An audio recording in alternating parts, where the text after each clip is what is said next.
There's also a hair on the front of my hat. Anyway, I have ASMR because I made a purchase at Central Market. And the purchase is pickle beer. Oh! All right, let me get closer. Excellent. Yeah. Let's see. Beautiful. It smells like a hot dog. Oh. Because it's right, because it's like pickle and like also kind of grainy wheat. Right. That fucks. Okay. You heard it here, folks. The pickle beer. I want to Pretty make a good. michelada with this. I want tomato in this. I want to make a michelada Yes. with this. Do you have michelada mix at your house? No. Damn. I might get some. I don't. Might go get some. Yep. Would be worth it. Obviously. Or, you know how at that one bar on the east side at La Perla, they do the armadillo where they put Tabasco and tahini and stuff on top of a Modelo? Yeah. That would be good. That would be good. I'm about to put, should I have put this elote's hot sauce on? All right. I did. We're getting too far. Pull it back. Pull it back. I do have Cholula, but I think it needs to be Tabasco. I don't know. I think Cholula might be more Texan of you in a way. I personally like Cholula more, but in terms of in a beverage, I think Tabasco is the move. Fair enough. All right, this has been Katie's pickle beer review. If you This like pickles and like beer. Dude. Yeah, it's the Give it sour pickle beer made in Texas by Texans. Not sponsored, but I can be if you want me to be. Yeah, if you would like to sponsor us, Best Made, hit us up. I will denounce Grillos. Katie will get her tattoo covered up and everything. I'll get this girl on me too. She's cute. Oh yeah, there you go. Just add her in there. Yeah. Best Made, if you're listening, sponsor us. On that note, I'm off the rails today already. It's Friday, July 3rd. It's a 3-day we're not at weekend. Work. Tomorrow's 4th of July. Everything is garbage, but we have hot dogs and a pool and the ability to log off tomorrow. We have a wealth of pools is what we have. Wealth of pools. Thanks to several apartments.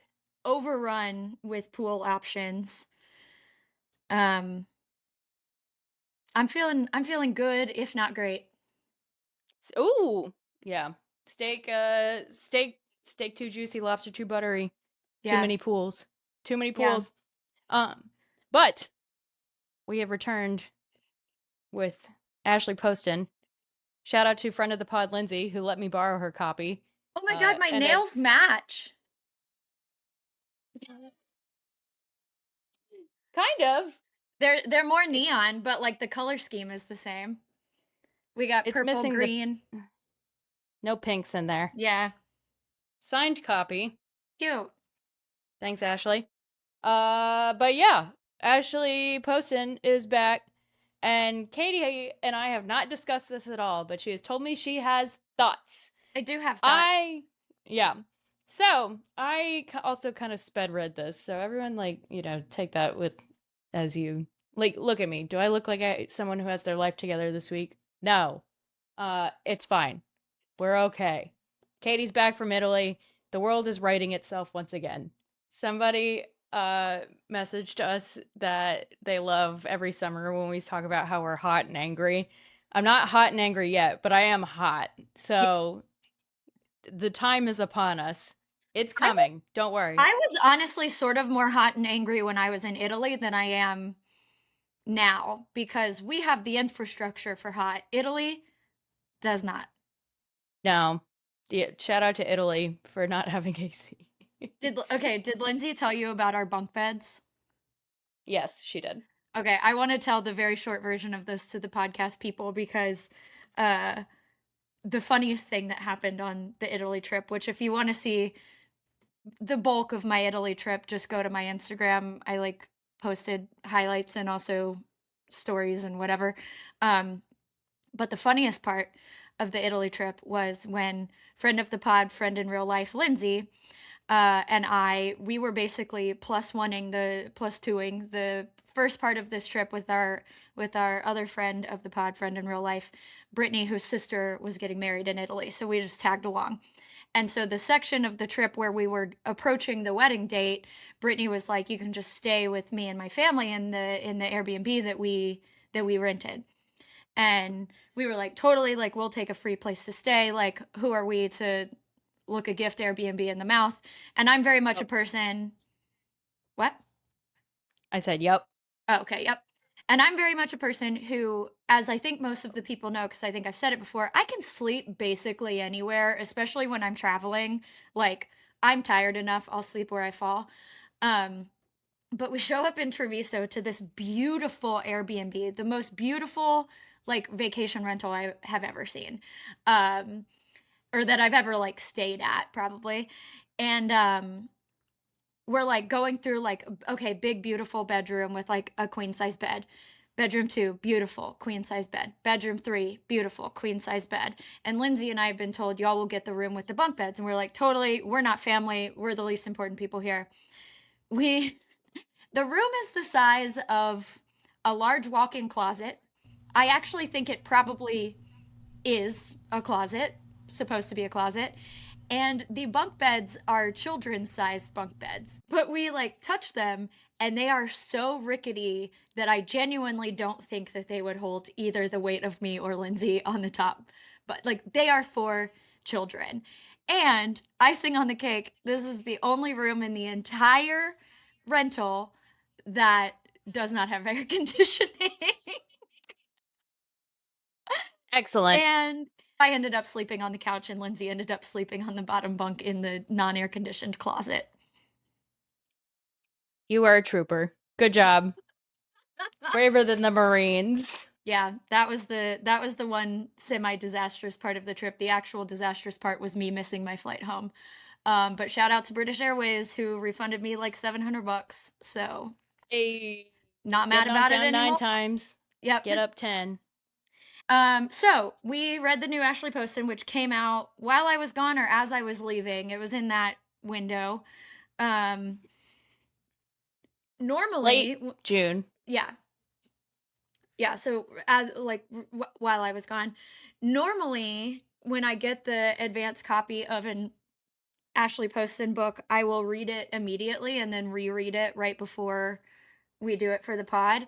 I didn't do that this time. I saved it and I read it this week. So, Ooh, interesting. All right, a all right, lesson all in right. self control. So, I know we've read the blurb before. Should we read it again? I have the book in front of me. It always feels like an Go event for when it. I like am prepared. When you have the Any physical copy, yeah. Yeah, which again, I don't own, but uh all right. Which again, they're always beautiful. Every Yes. garden has its secrets. When Sophie Dreer plans her escape to coastal Maine for the summer for a temporary job revitalizing the storied grounds at Lilymore, a house she doesn't expect to fall in love, but she does, with the beguiling land, the fragrant flowers, and the towering hedge maze, with the quirky staff and the enigmatic, goodness, woman who owns the place. Then the door appears. Never in the same place twice, it leads her to a secret unfinished garden with a frustrated thundercloud of a man trapped inside. This mysterious garden is not the only sign that the future of Lilymore is unstable. The foliage resists Sophie's careful nurturing, vines threaten to strangle the hedges, and the manor's owner has wild ideas about who will take over when she retires, including her inconveniently attractive nephew, who is also there just for the summer. Despite herself, Sophie has come to care for the residents of Lilymore as much as she cares for its grounds. With the help of one man on the outside of the secret garden and one man on the inside, she might be the only person who can figure out exactly what Lilymore needs to bloom once more. Mostly accurate blurb. Yeah. What that blurb doesn't mention is that this is a dead best friend book, which fuck you, Ashley Poston. That was crazy. I got not dead dadded. We got dead best friended, which of Threw me for course, a fucking loop. Good yeah. lord. Well, Rude. she's Rude. She's covered dead dads, Dead aunt slash aunts, grandma type figure. uh, Was somebody dead in Sounds Like Love? No, they were selling the building. There, yeah. That And one's then in the other one, Novel Love Story. no one Nobody was was. dead, but she went through a breakup. Yes, that's what it was. Okay, so Anyway, what the fuck? Why did you not warn us about this? This is fucked up. This was so sad. I was like, damn, bro. This was like the Um, experience of reading Dead Romantics all over again, where I was like, fuck me, man. Why am I sobbing? I did not cry for this one. I think if I read Dead Romantics right now, I would like lose my mind. I,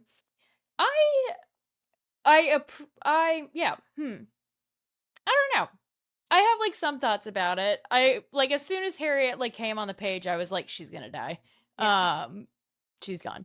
Bye, Harriet. Of course, dead Fred with cancer. Fuck, man. Fucked up. It's And fucked up. yeah, that the book starts with her and Harriet visiting Lily Moore when they're like 22, and then they promise to come back in 10 years for the bicentennial, which is the whole event that will happen in the book. And of course, Harriet dies instead. Like less than a And year before the book. I think it's like 11 months. yes, At one point during the summer that she's there, she says it's 11 months. So it's like, but yes, when she goes, it's less than a year. right. And yeah, so womp womp. I think This they fucked didn't me the even. fuck up. As somebody whose non Abigail best friend is somebody that I have known since we were children and is a long distance best friend, this is fucked up. This is a fucked up book. Womp womp womp. Yeah, because Harriet lives on a whole other coast from like they live like LA, New York Yeah. situation. And Katie's non Abigail best friend, Sydney, lives in Denver. And so Yes. And I only can moved there see. like 3 years ago. So it's still kind of new. And this is fucked up. And two of I my other best friends live in other states too. So it's like this is a fucked up book. I'm mad about it.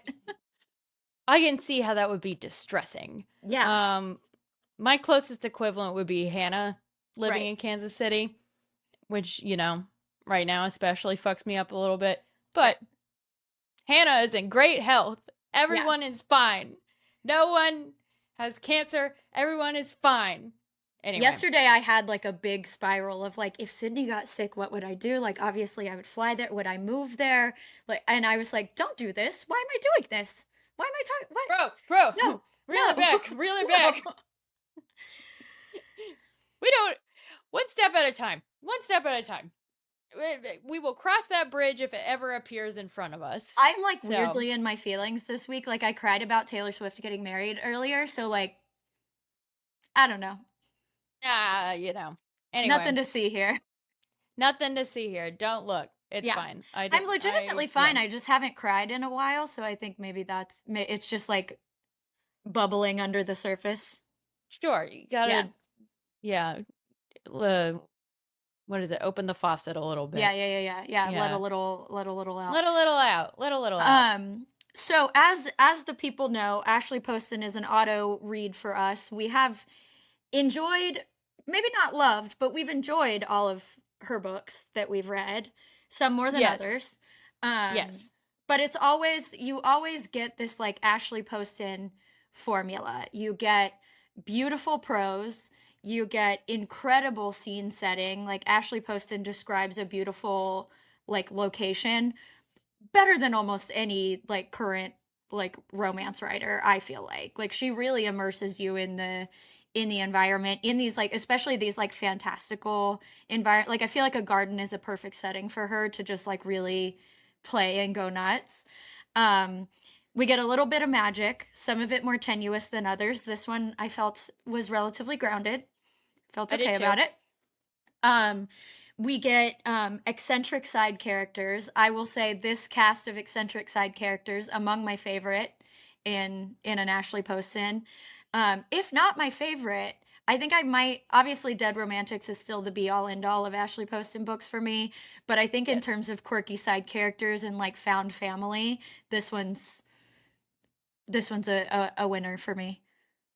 Okay, I'm looking behind me right now because I'm looking for my copy of Dead Romantics because there's a throwaway line about Juliet having worked in books. And is she in Dead Romantics?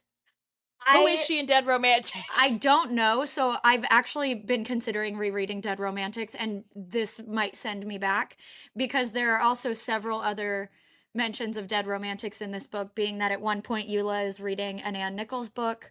Um, and then at another time, one of Oliver the yeah, Oliver says, mentions that he's an architect and he's redoing a funeral home in North Carolina, which is obviously the funeral home in question.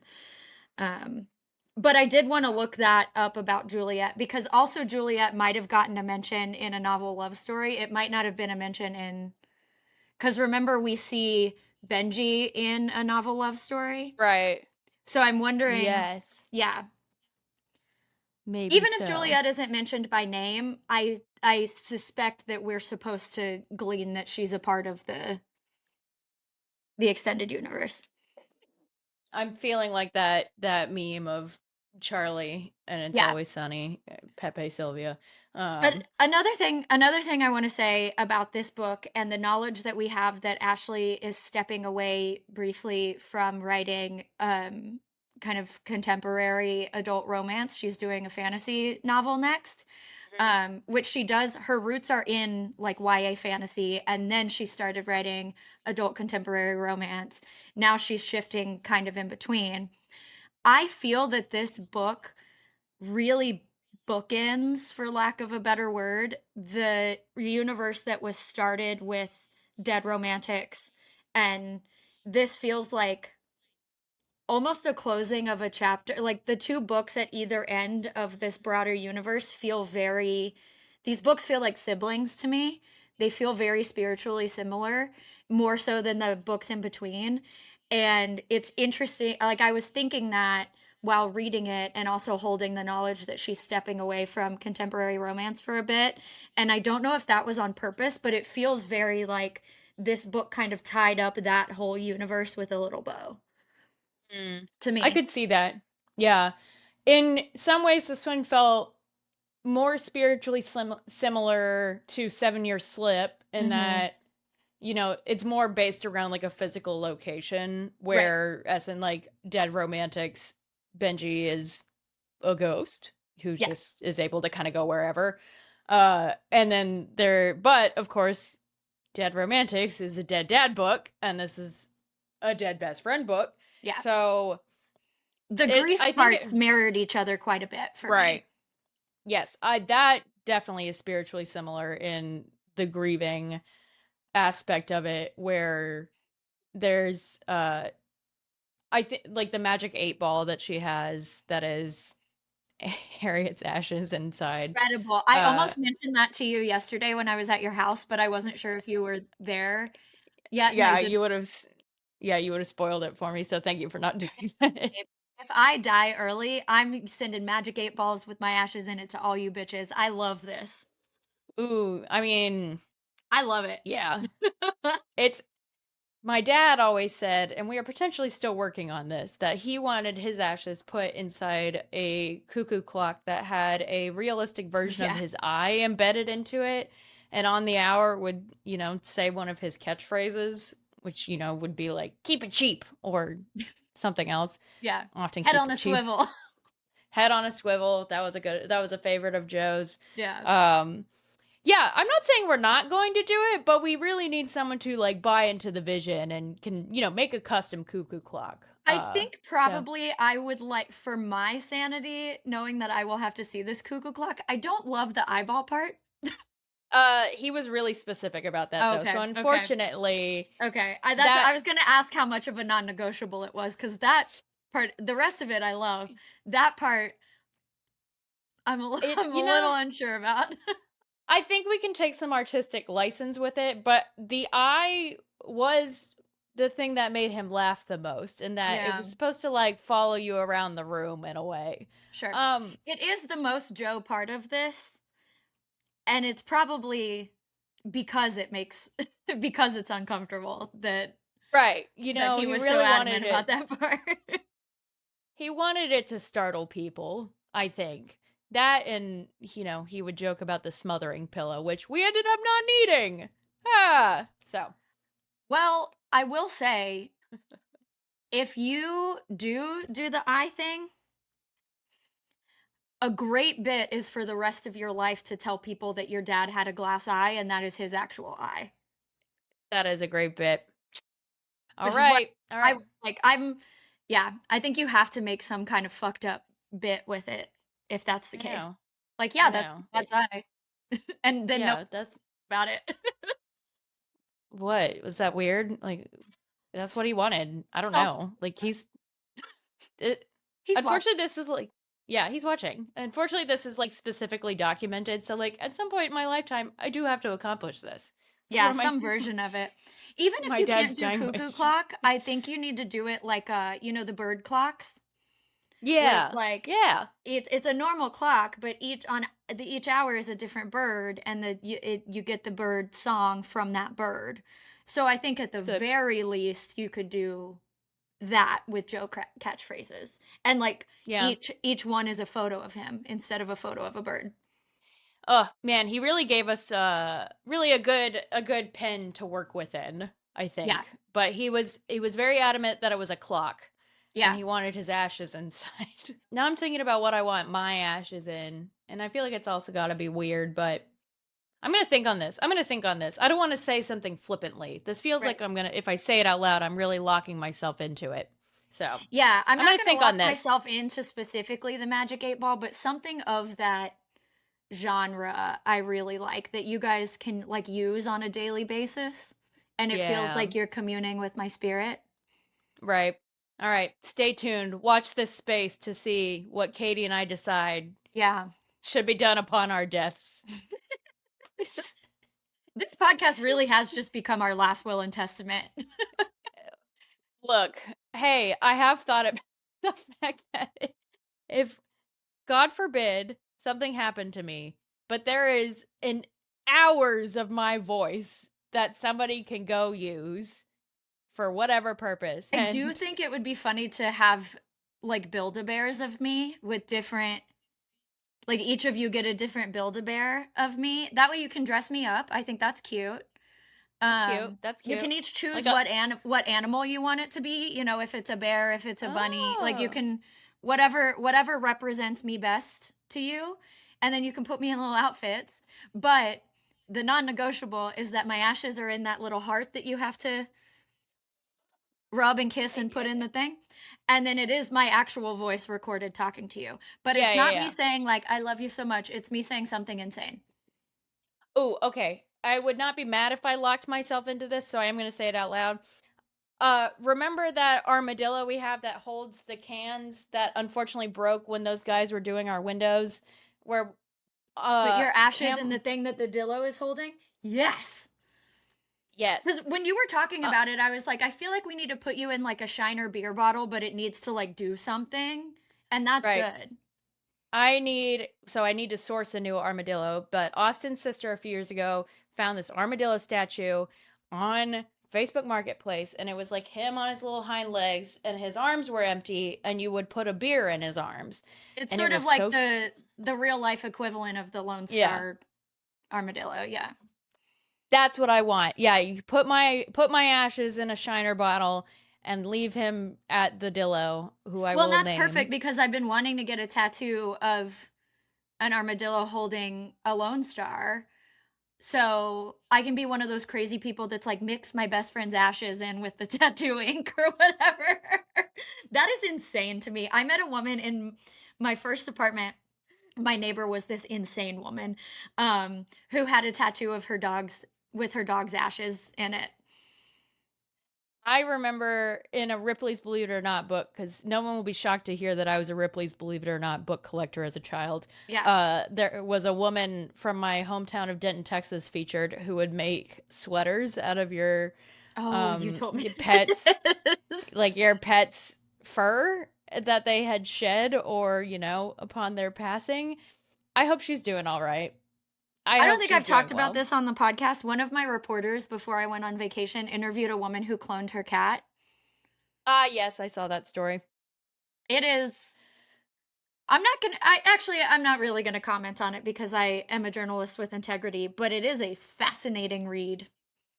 Fascinating. All Yeah, right, sorry. Let's get back to this book. I'm off the rails today. It's all That right. was relevant though, what we would put our ashes in.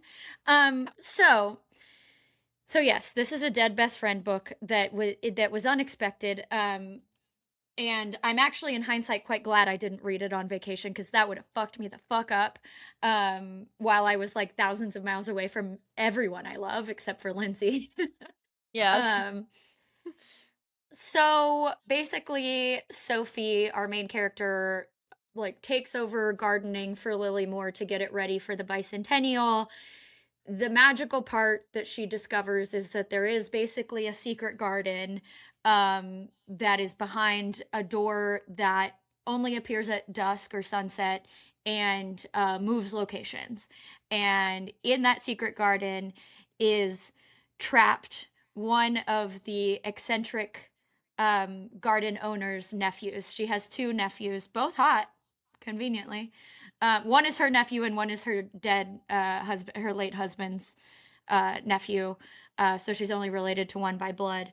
But um, but yes, one of them, the quote unquote bad one, we are led to believe, is trapped in this secret garden, and it becomes evident to the reader kind of early on that it's clearly some kind of time warp thing because he's mentioning a party.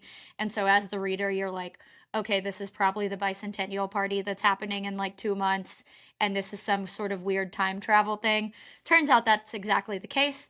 But she begins returning to the garden every day, and falling for this man, and they're refurbishing the garden together, and that's sort of the crux of the entire thing. While on the outside, in the real world, she's becoming close with this cast of eccentric characters, and also hanging out with the other hot, nice nephew who she sort of starts to have a little fling with, and then that goes nowhere because she likes the other one better.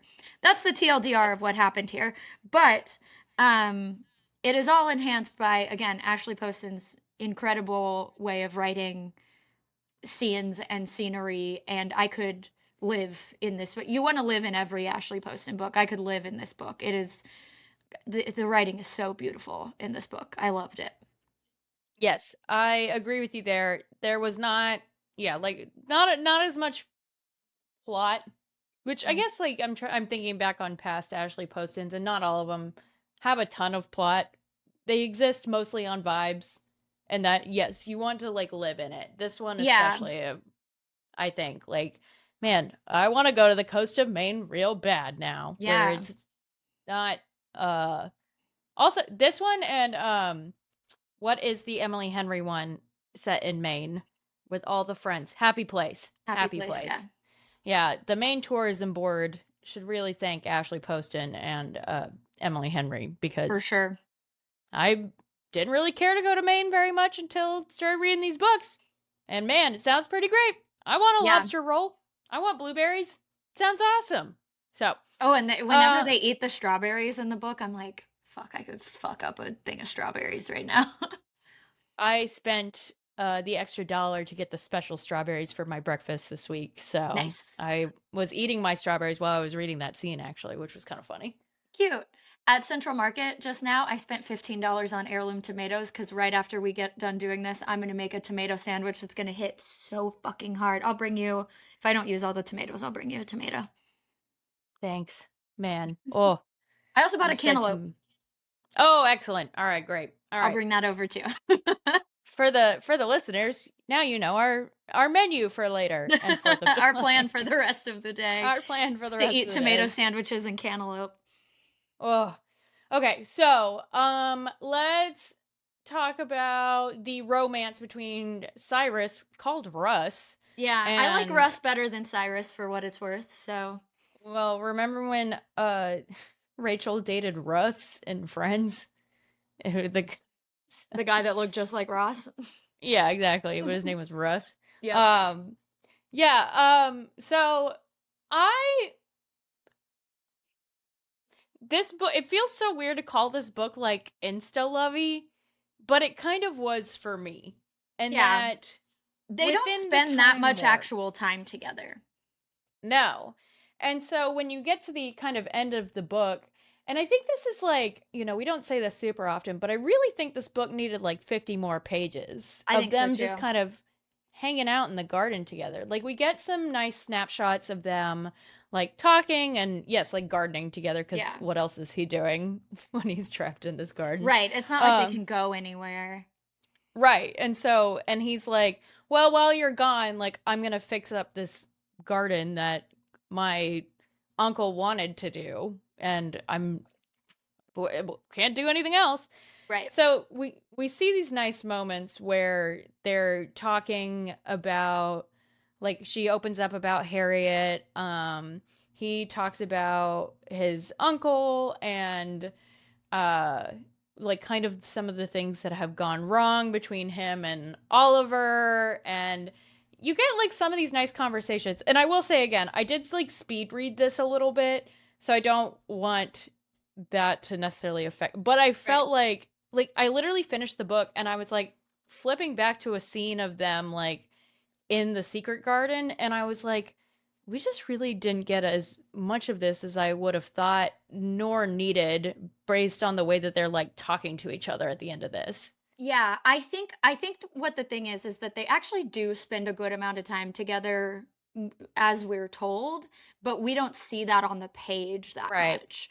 Like we know that Sophie starts going every single day and they spend like basically what the equivalent of like an hour or two together every day, which is a lot of time. Spending an hour or two a Right. day with somebody every single day in a row for a period of an entire summer, that's a lot of time. That's enough time to fall in love with somebody, certainly. That is Sure. probably like a pretty standard amount of time to fall in love with somebody, if you're dating them, but we don't see that much of it. We're told Right. about it. And I do wonder if that was a deliberate choice because all they can do is sit there and talk and garden. So maybe it would be redundant if there was a lot of it on the page. Like I can kind of see it both ways. Yeah, maybe. What I I guess I think, just go ahead. well, what I was going to say is like I think we just it felt to me like we had a very quick shift where it was like he was like frustrated, like, what the hell is going on here? Understandably so. And she kind of spars with him a little bit. And then it felt like they kind of very quickly came to this even more than like friendly understanding. Like, I Yeah, would have thought it felt like almost like we skipped the, okay, we're allies in right. this part. And immediately into like, well, we're going to be in love. So, What we what were you do going to learn say? later in the book, though, to this other thing first, and then I'll get to what I was going to say. Yep. But we do learn later in the book that he came to the party because of something that she said to him, Mm-hmm. and then we also he says something like, something very love at first sight y that's like, I fell for you when you threatened to throw me off the cliff or whatever. So like Mm-hmm. he was already into her. So there was Mm-hmm. that. Um, but what I think, if we're arguing for more pages in this book, I think I would have wanted, instead of like 50 more pages with more time with them in the garden, I think I would have wanted like 20 more pages of them at the party or that night, like together when they met when the timelines converge and they actually like meet because um basically like Sophie goes and finds him in the garden and like again yeah whatever weird time warp happened is like undone basically, and so the current Russ and the past Russ like combine or whatever, and so like when she wakes him up, he remembers all of their time in the garden together, which I was worried this was going to be like a they meet at the party and then she has to like remind him like 51st date style. Um, Right. so that was insta lovey, but in a way that made sense within the story. But I do think I would have wanted like 15 or 20 more pages of them like at the party chatting, like in that environment, because basically it goes from like Sophie's falling in love with this like Russ from the future. And then the timelines converge and then they're just together. Like, I would have liked a little more, like, even of, like, other people's reactions of, like, "Wait, how are you guys, like, already together?" Or, like, Right. something like that. I think that would've made the ending feel a little less rushed to me. Mm. Um, but I could go either way on the more time in the garden part because I think it could have gotten redundant or it could have added to the story. I'm not sure how I would feel about it had that been added. Sure. I think when I was reading this one, I was kind of thinking about honestly, I was kind of thinking about Great Big Beautiful Life. And, we didn't love that one as much as we loved some other Emily Henry ones, but it felt like that one did have this earned, passionate romance Right. at the end. And this one had such like an ending that was so passionate between the two of them that Mhm. maybe that's the part that didn't feel fully earned, where I would have bought it more, or maybe like I don't know. I buy that they fell in love, but I Right. think where their kind of final speeches in the book to each other are like, I want to do this forever. And like for me, I was like, whoa, whoa, whoa. You've kind of cumulatively known each other like one only within the confines of this Of a like one garden, yeah. area.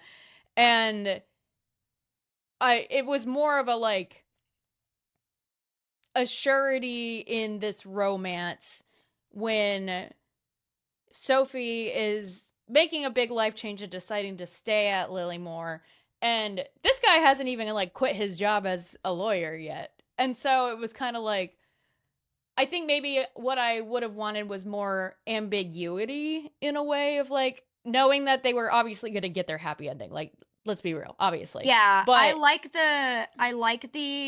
the decision for them to both stay at Lilymore at the mhm, end, but I'm with you. I wish it would have been a let's just stay and see where this goes, not like a right. and then we could have gotten the really lovely epilogue that we got that I really enjoyed. Mhm. Um without them having to say it to each other before we get there. Yeah, I think in and maybe that's the thing that I was not fully sold on, was that they both kind of give these very like passionate speeches Right. to each other throughout the book, and they kind of like lose their impact a little bit because it doesn't feel fully earned yet. Yeah, And that's what I think I mean by I would have had 50 more pages, maybe not even of them in the garden sure. to your point, but of them just like together. I think Yeah, like we have a really great like I love her cast of characters per usual. Like she's yeah, like Ashley Poston is the queen of a townie. yeah. I love the setting. I did, yeah, actually didn't cry in this book, but as always, love her depictions of grief Yeah. and kind of being in this place that you didn't expect to be in, or what have you, which I can absolutely understand and relate to right now. um but it was almost like the romance for me was just not the highlight of this book. Like Yeah. Well, I was gonna say I almost wish like he had gotten out earlier and then they mhm. had romanced or something. I don't know. I That's why I obviously didn't wish we write this had more book. time either with them at the party or them after the timelines converged, basically. Yes. Yeah. It That's all where I just want felt more time with them together, not in the garden, but after, like, in the real mm, current day sure. world. Yeah. For sure. I could see that working too. Yeah. I think yeah, few more pages of them in the garden, more of them after of being like, "Wait, can this actually like you're a real person." Right. How do we figure this out? Yeah. And I think the character of Cyrus felt thinner to me than even like Wyckoffsky I or agree. Yeah. Juliet. Yeah. And I think I struggle with in this book, where everyone else felt more vivid as a character than the male Than the lead. male lead. Yeah. I Yeah. also think that that we're supposed to kind of like there's so much subtext in this book like there always is in an Ashley Poston book like we're supposed to understand or assume certain things.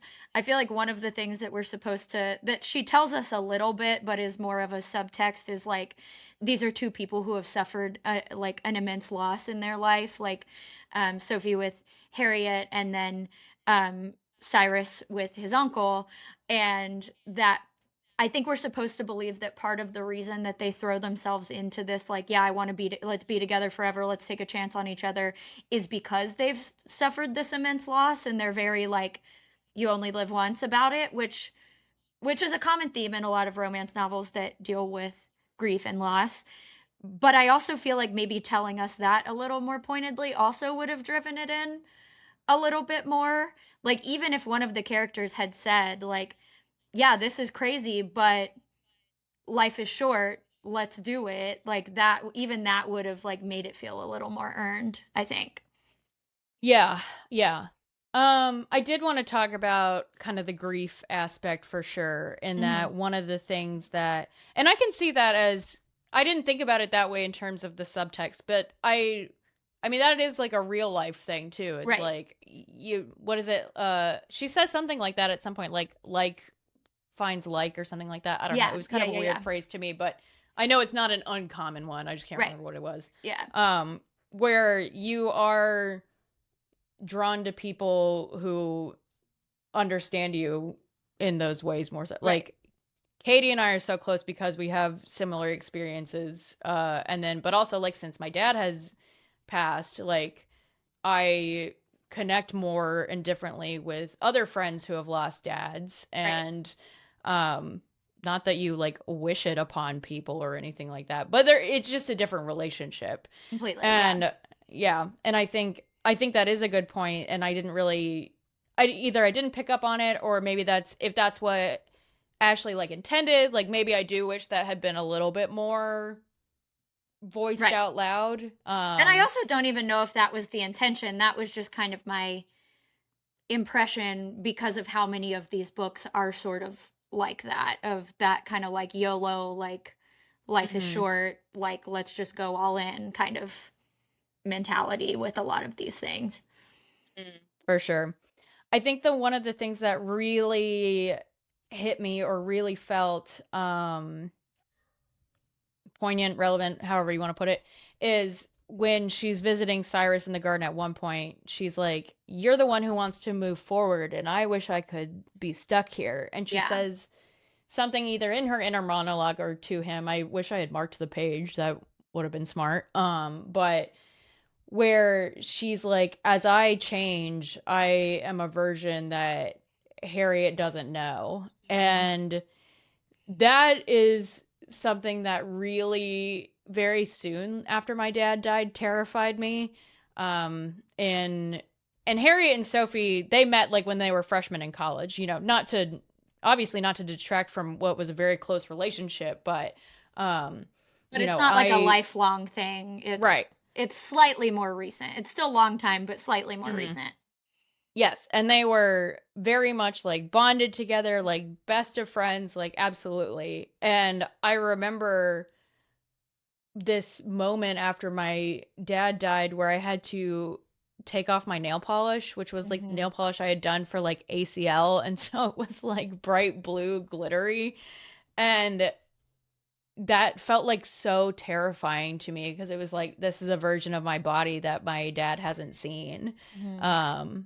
And Harriet is going, or Sophie, I should say, is going through the same thing in that she doesn't want to change. She doesn't want to have to take on, these anything like without her. And Yeah, I then think then I think it's I don't know if we're talking about the exact same part, but the part I'm thinking about Mhm, is when she's talking about like either wanting to kiss Cyrus or they just made out or something, and like Sophie is basically like, this is kind of out of character for me, like I normally don't like throw myself into a guy like this, and mhm. she has the inner monologue of something like, I'm becoming a version of myself that Harriet doesn't know. And there are a few things like that that happen throughout the book, but that's like kind of the part that was the part that made me think of your nail polish when I was reading Yeah. that. Yeah. Yeah. And then, 3 days after my dad died, I got a tattoo. So like, but it was for It was him, for so him. Yeah. Yeah. yeah.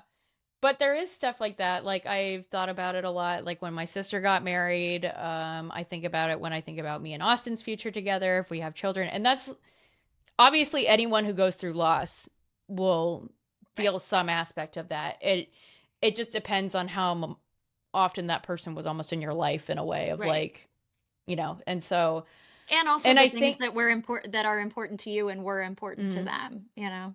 right, yeah.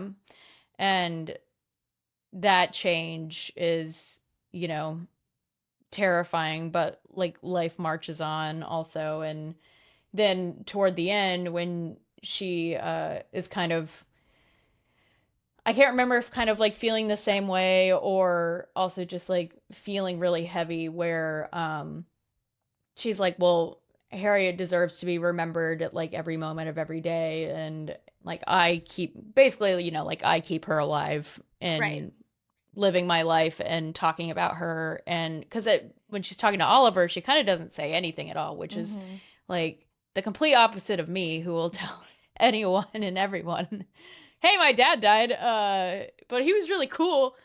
And I think like, that was like her growth, her turning point was like being comfortable talking about it and being comfortable crying. And yeah, I don't know. I was thinking about like, I know I've probably said on this podcast, like 3 days like before my dad died, I like said something to no, it was literally the night before my dad died. I had a therapy appointment and I told my therapist I thought the thing that would finally like break me was losing my dad. And like it certainly did in some ways, but I also thought about like it really broke me open as a person, Mhm. as somebody who's like very tightly wound with emotions and things like that, and is very free with information, but not free all the time with emotion. And you kind of have to like let that go in a Right. way. And you're watching Sophie have to do the same thing. So Yeah. relatable. Thanks, Ashley. Cool, cool, cool. Let me see These if I are can good find books. Yeah. I'm gonna go pick up my book Okay. because I wanna see if I can find the part that made me cry.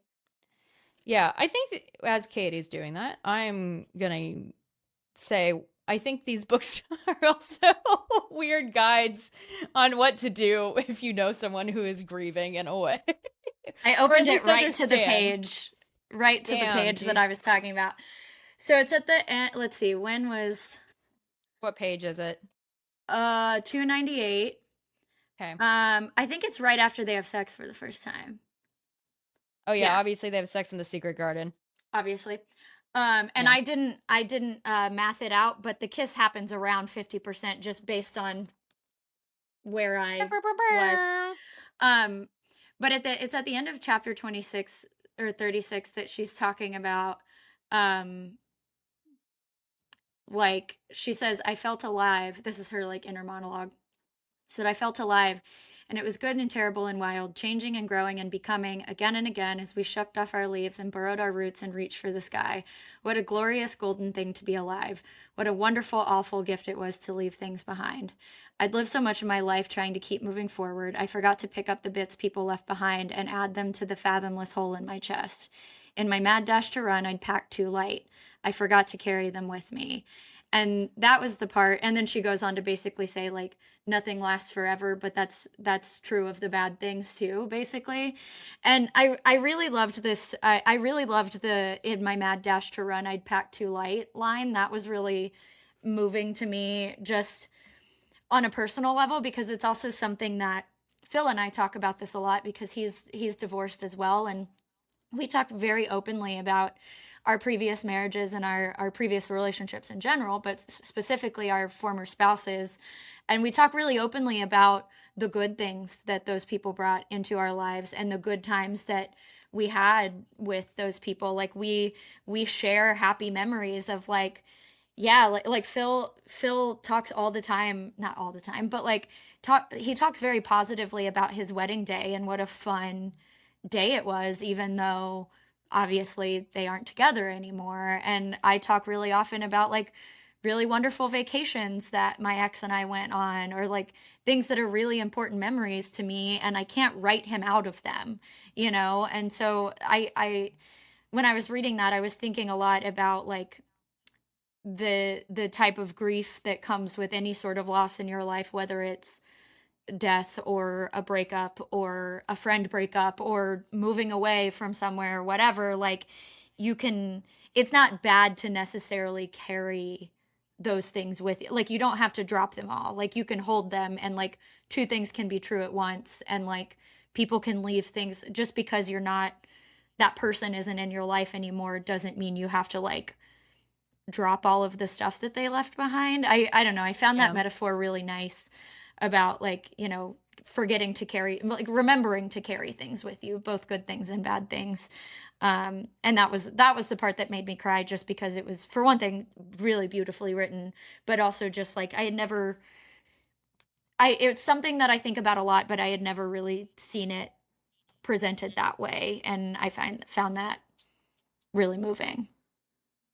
No, I do think that is a really, yeah, remembering what to carry with you and that it is worth carrying things with you. Like I am such an eyes forward person that Mhm. sometimes I am just like, all right, we're done with Right. that. Let me drop that bag off. It's been interesting to contrast losing my stepdad who fled the country versus like my actual dad. Right. And that I don't think about the former very often. I think about the latter like every second of every day. Right. And obviously those are two different ways to like lose somebody. One being more uncommon and then one being more permanent than the other. Uh but yeah, life is I I used to always say like I'm not doing heroin in a ditch, but lately I've been saying like I'm not dead or in jail. Like everything else is you move forward, you move Right. through it, but you also gain shit and lose shit at the same time, and everything's a lesson to carry on, and those are including like the good stuff, like you like vacations, like memories, like Right. lessons, like all of those positive things. And yeah, I don't know. Yeah. Well, and I Uh think that kind of goes for like your relationship with your stepdad too. Like, obviously that was very complicated and it ended in a very complicated way, but it doesn't mean every single moment that you spent with him was negative, right? Like, there's still good memories there, and it's like okay to carry those things alongside the fucked up things. Ooh, you're presenting a good topic for me to unpack with my therapist because I do not think about the good ones, nor do I often want to right now. But Right. I'm so, and that's fine. Maybe someday I will, Yeah. and that day is not today. Right. So, you know, And but I it is I true. It I doesn't think it make it yeah. less true. Right. I think it's important to know that you can. You don't necessarily Yes. have to, but it's important to know that you can, that you don't have to feel guilty when a good memory comes up and you think of it Yeah. fondly. Like, Yeah. I was showing Phil pictures of when my ex and I adopted Mav together, like Mm-hmm. the first day that Mav came home. And I was just telling him that was such a wonderful day, that like I can't pretend like my ex-husband wasn't there. Like, Right. he was part of a really wonderful day, and I probably wouldn't have the love of my life, this little demon fucking monster child, if I hadn't been in that marriage and I hadn't been with him. So it's like all of Yeah. those things can be true. Right. Exactly. Yeah. And Mav is Um, the bane of my existence and the love of my life. that that little jerk, we love him. I We do love love him. He's him. sleeping under my feet right now. Don't acknowledge him or he's going to turn into a terror. Uh Monster. monster.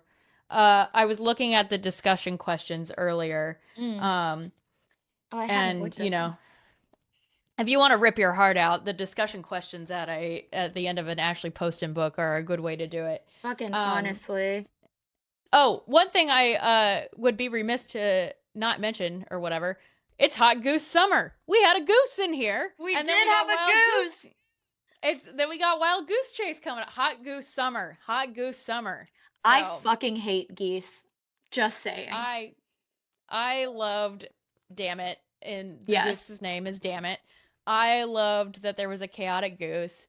I always think of The this goose game. chaotic goose. No, but this. Oh, you know what? That Damn is it what it. reminded me of the goose game. Damn It reminded me of Hattie because Hattie, the goose game would remind me of Hattie. Yeah. For of just mischievous Shenanigan. and shenanigan. And so I was like, Dammit is spiritually Hattie. Yeah. More aggressive, certainly. Hattie has certainly not chomped me the way Dammit loves to chomp everybody. But also Reggie the goose dog. I love him. Reggie is So useless, and I love him. Reggie Dammit is should be more useless. Mav coded than Hattie coded, because Mav do I chomp. think I think that's true. I got I chomped think that's true. yesterday trying to take little sticker burrs out of his feet. Oh, so We the also first have a discussion. playlist at the end. Oh, yes. I was Yeah. surprised there was no Taylor Swift on there, but this playlist did start with Led Zeppelin, which fucking rocks. And So, Taylor is mentioned in the book, importantly. yes, Taylor's mentioned in the book. What else was on this playlist? I loved that there was a playlist. I loved that there's a glossary of untranslatable words, a thing Oh, I loved that whole part because I got really into untranslatable words when I was in college, and so some of these I already knew, which was very Oh, exciting for me. Yeah. that is nice. Um, yeah, first discussion question. Feeling stuck in one place emotionally or physically is one of the main themes of the story. And I was like, Yeah, it's like, have you okay. ever felt stuck in a moment of your life? That's the first question? This is Yes. what I we're was like, supposed to be discussing with our book clubs. This is the first question? yeah, hey, would you like to No. unearth some trauma No. with perhaps people you don't know, which is, Right. I was Generally what a just book club thinking is? Yeah. yeah, generally. So I was like, all right, fuck you, Ashley. Sure. Yeah. Yeah, I'm just going to give these to my therapist as Ask me these. as grab bag questions. Anyway, I have one last question for you, and then we can talk about what we're reading right now, which is your main point of criticism for an Ashley Poston book has been the tenuous Ooh. nature of some of the magic.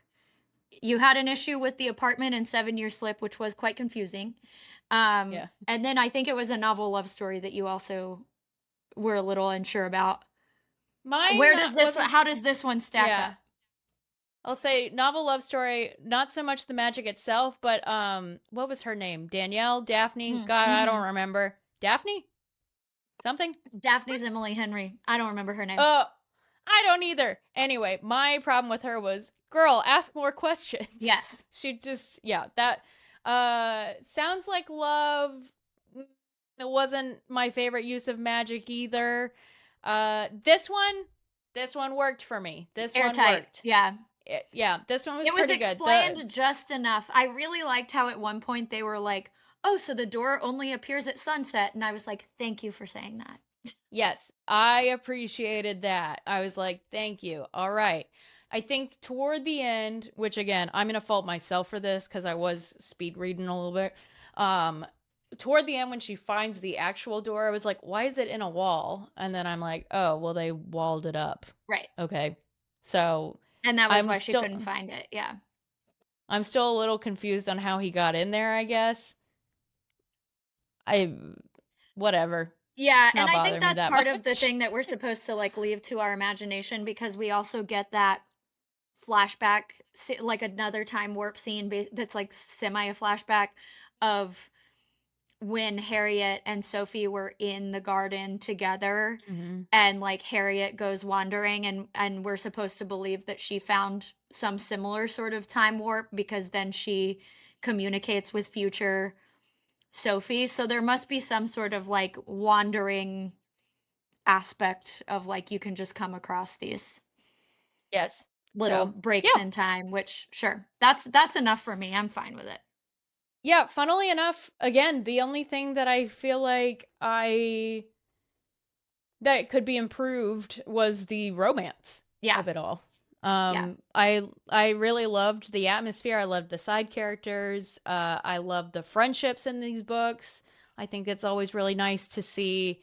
I think that's like one of the things that Ashley Poston's also really good at is that she's really good at describing like found community or Yes. returning to a community that you need.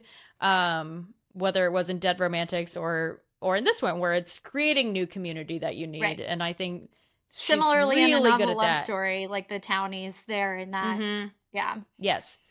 And so I think almost like yeah, I can't remember fully kind of what she's doing for her next fantasy book, but I would wonder like what would she do with a novel like this if it was a platonic relationship with the Sure. person in the garden, where there's kind of not the bounds of a romance novel, but it is still kind of everything else that she does really well. Hmm. Yeah, I'm Like really interested to see her play in that's not really a new space, but sort of an evolution of the spaces she's already existed in. yeah, and I think no, I think that I I don't know where this will fall in my ranking, obviously below Dead Romantics. Mhm. But yeah, I enjoyed a lot of things about this one. And the magic, I think last time I said like I would like to see her freed from magic, and now I'm like maybe I want to see her freed from romance. I don't know. Right. It really just kind of depends on what rules she locks herself into with Mhm. trying to get both in there. And Right. sometimes I think they butt up against each other in a way that doesn't always serve the story. Yeah, and I don't remember off the top of my head if her fantasy is going to be a fantasy romance, but I think like where things with her get complicated is because it's magical realism romance. Like it's not all the way real world romance and it's not all the way fantasy romance. She exists somewhere in between. So I'd like to think that if she goes all in fantasy romance, then that makes the romance part Mm, of it easier too, because it all exists within the rules that gets to establish in her right. world. It's not like has one foot in both like these books have. But yeah, I'm very excited about that. I think when I sent it to you, I think it said it was 2027 or something. So we'll see. Sweet. All right. Yeah. Well, what are you reading now? I haven't picked up a new romance yet. But I am. It's worth mentioning to the people that I'm reading this nonfiction book that came out last year called. Oh, I'm listening to the audiobook called Y2K: How the 2000s Became Everything, and it's a very thoughtful examination of the early aughts. Um, we might also get into the later aughts. I don't know. I'm about halfway through. Um, but it's like a really good combination of like millennial nostalgia, but also like socio-political cultural commentary. Like there's a lot about like the economy and like 9/11 and like how all of these things sort of combined together to form the culture that became like Y2K culture. It's really really well done. I'm enjoying it a lot. And it's the audiobook is narrated by someone other than the author, but it still comes off um like very authentic and genuine. I'm sometimes hesitant of like essay collections and nonfiction that is not read by the author, especially when it has like personal stories within it.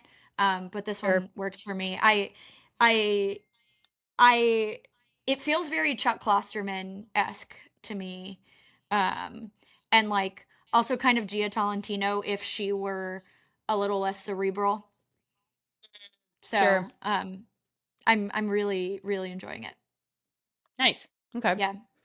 So I don't know what romance I'll pick up next. I'll see what I honestly What's on I the might shelf? read. Yeah, I have the new Annabelle Monaghan right in front of me, so I might just do that. Oh, Yeah. yeah. I heard it was good.